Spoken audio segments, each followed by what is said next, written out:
episode of Driving Home with Sprutis. So I just thought about this idea, so we'll see how it goes. Sort of like a pod, simple recording just on my phone in my car on my way home from work. So sort of like a ventilation channel. Everything is to complement the other stuff on the channel. So maybe not specific topics about what I'm already doing at the channel, but more along the lines of everything around, what things lead to in the end, and where ideas comes from, and so on. So this will be quite broad and a bit how do you say, unsorted in the beginning. And my idea is that you will write either in the comments or DM on Instagram or message on Facebook or whatever, and you can write to me what you want to talk about. So it's sort of like a monologue while I'm recording it, but the idea is that you will give me your input and I will talk about that. So by doing that we get a dialogue going. So since this is the first episode, and I thought about this a bit too late, so I'm about halfway home, so we'll see how this goes. And while talking about that, I am a bit lucky when it comes to the drive to and from work, because when I'm driving to work, at least where I'm placed now, I'm driving out from the city, so there are no big queues, and the same thing when I'm getting off work. It's the amount of cars is way less than those that are leaving the town now, for example. I mean, from where I get on the highway to now must be, so it's 25 kilometers. The lanes in the other direction are packed with cars, and there are 3 lanes in each direction. So 25 kilometers and packed lanes, that's a lot of cars. So I'm happy that I'm not one of them.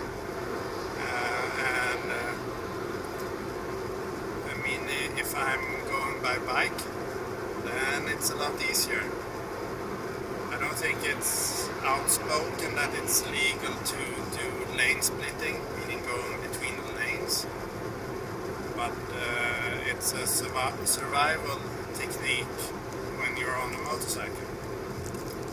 And I do it when I feel secure enough with doing that. I expect everyone to be an idiot and act out from that. So that has actually saved me several times. But yeah, so this is the first episode and I'm already rambling on, but the same thing usually goes on in my head. The only thing is I now pronounce the words. So we'll see if you like it or not. But since we are on the topic of starting, let's talk about not starting life, but starting the education in life. Because I got to, if you saw my one of the latest pictures that I posted on Instagram, I showed you that I was testing out laptops, which I will be giving away to friends, children, and so on. Um, they're very basic laptops, but I save those to keep as tuning laptops. But the tuning laptop I have now is not really breaking, and I have another one as a backup, and I've had this set up for several years now, so I don't think I will run into a situation where I don't have access to a tuning laptop, so I'm giving these away.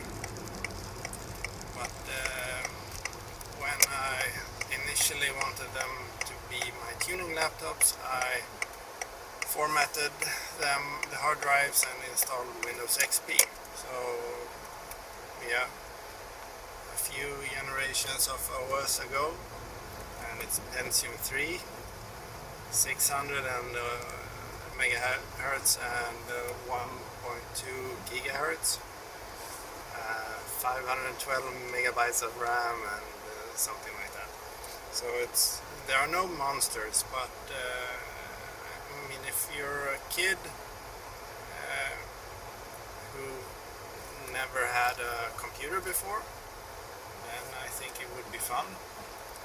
And if you're a parent who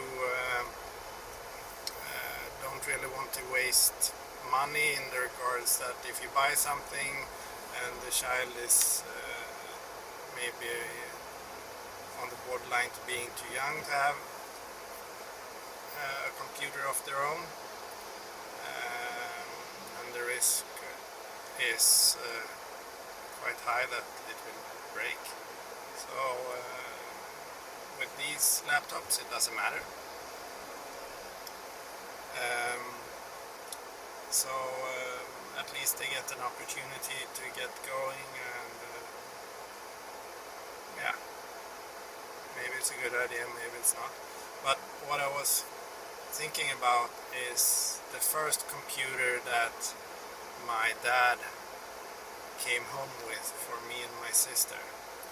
It was an Amiga 500. It was an upgraded one, so instead of being everything was built into a keyboard initially, and the previous owner took out the hardware and put it in a desktop case, and also, so instead of just running by floppy disks, there was a hard drive, and there was also an extra card, so like a box this big, which contained another CPU. So it was Motorola 68060 or something. So very far from being fast by today's standards, but it worked really nicely, and with you actually had a software with which you could change the CPU with. And if the game, for example, wasn't written for the faster CPU, well then by one press of a button you would jump from one end of the game to the other one. But yeah, so the thing is, our parents, they gave us the opportunity. They didn't force us to sit down and work on programming or learning language or whatever. They just said, here you have the tools, and yeah, so it was up to us if we wanted to make something with it, which we did in different ways. But thanks to that computer I got into programming and gaming and etc. All my friends had IBM PCs, so I was the only one with an Amiga, but I had an ace up my sleeve. I had Master Blaster, the predecessor to Bomberman or something like that. So we would be going home at our lunch break and play this game. So you have a figure and you go around on a course and you drop bombs, and the goal is to blow up the other figures, the other characters. So I think we had 2 joysticks connected and 2 were playing on one keyboard or something like that. Very fun. But so it was quite popular. And yeah, so what I'm going with this is today the opportunities are so much bigger. We didn't have internet back then.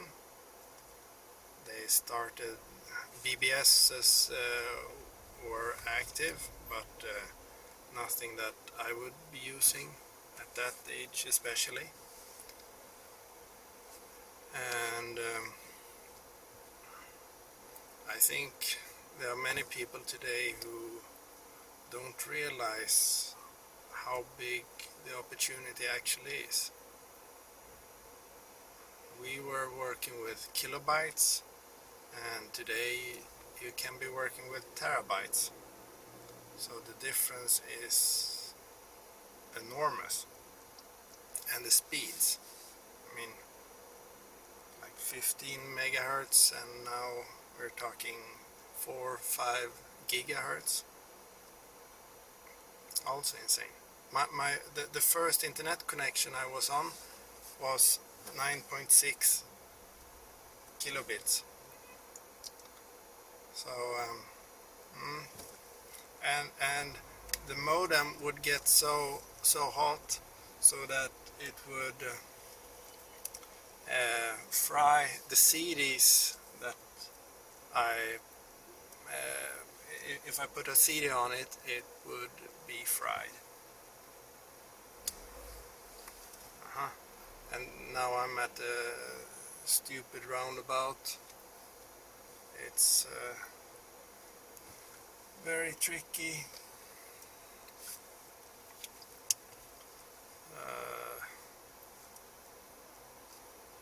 I'm just gonna see if anyone will let me in somewhere. I need to cross one lane and get to the other one for the next roundabout.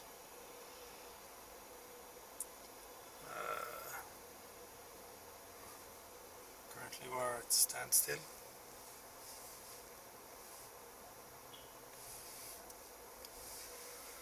I will just try and sneak in a bit.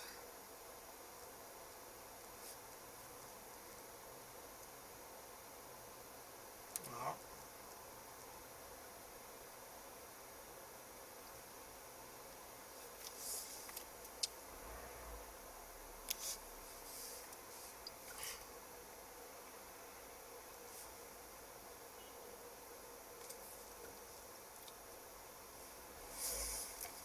So, perfect.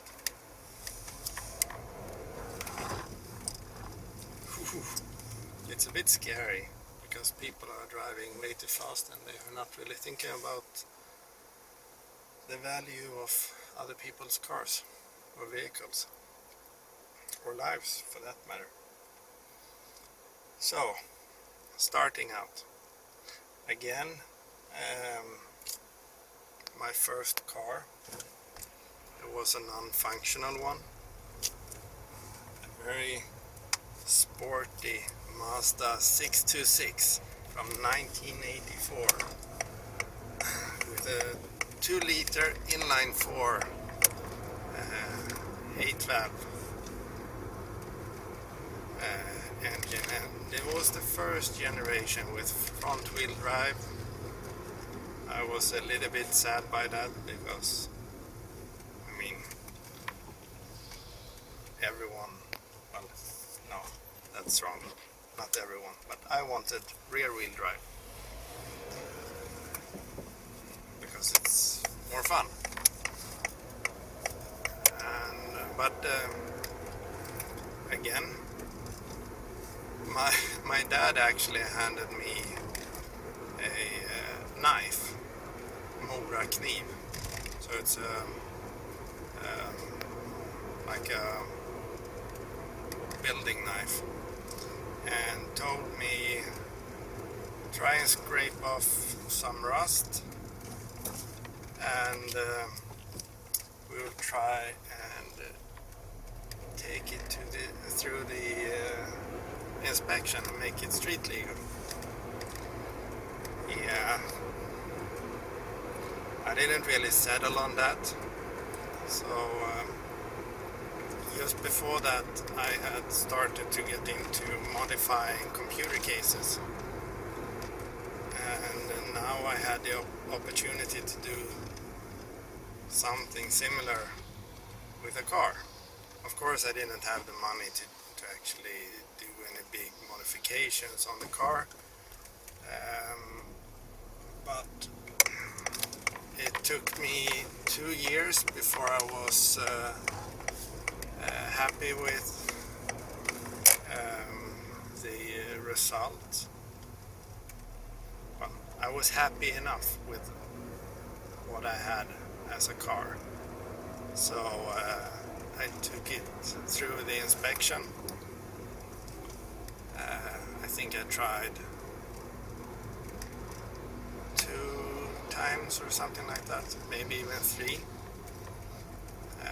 I had to redo some brake lines and other stuff like that. You know, we have rust here in Sweden, so things rust badly. But yeah, and he didn't, or my parents didn't tell me to go to the junkyard, go not spend all your savings. I didn't spend all my savings, but I spent quite a bit of money on that car. But it was a way of learning. I even went to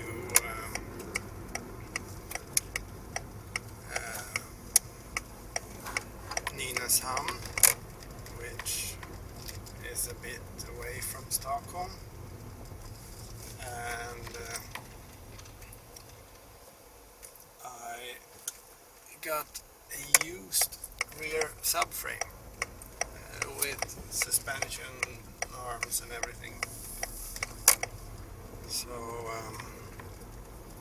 I removed the rust from that and installed it instead of the one that was on the car.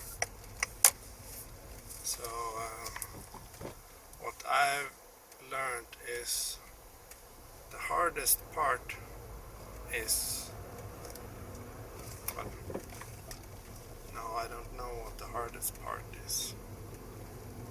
I mean, as soon as you get going, what's there to stop you? Going up a curb.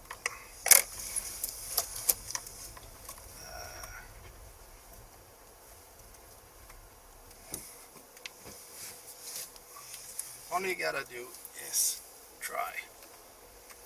And I'm sort of blessed with having family and friends who open up doors for me.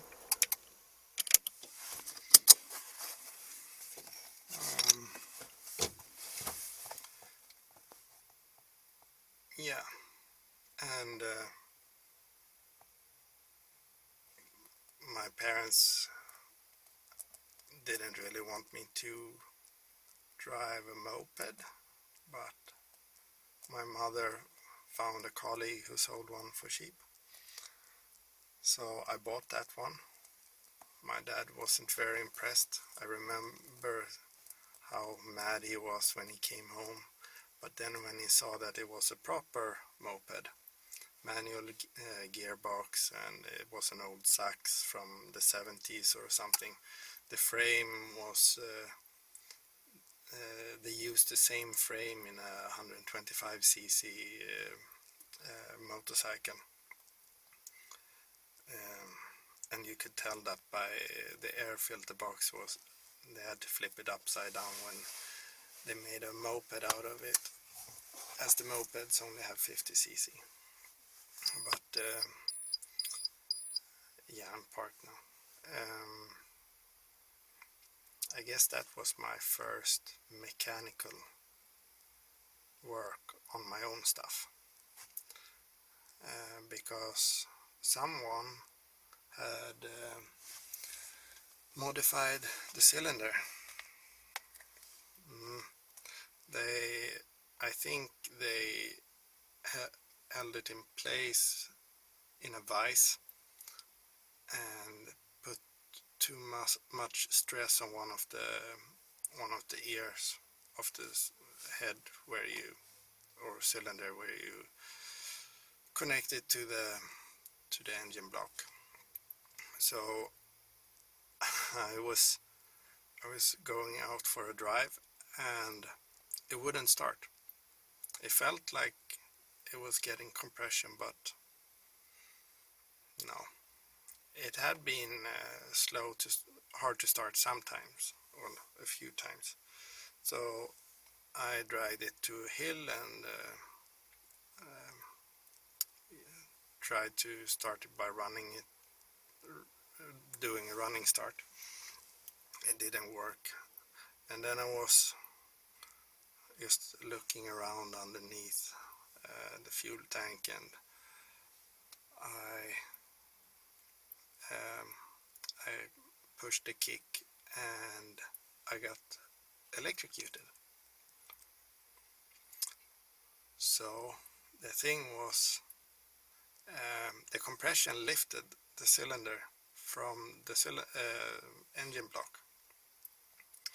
So it sort of had compression, but the spark plug wasn't grounded. But when I accidentally held my hand on the cylinder and engine block, then I made a connection, and so it grounded through my hand. So I had to replace the cylinder.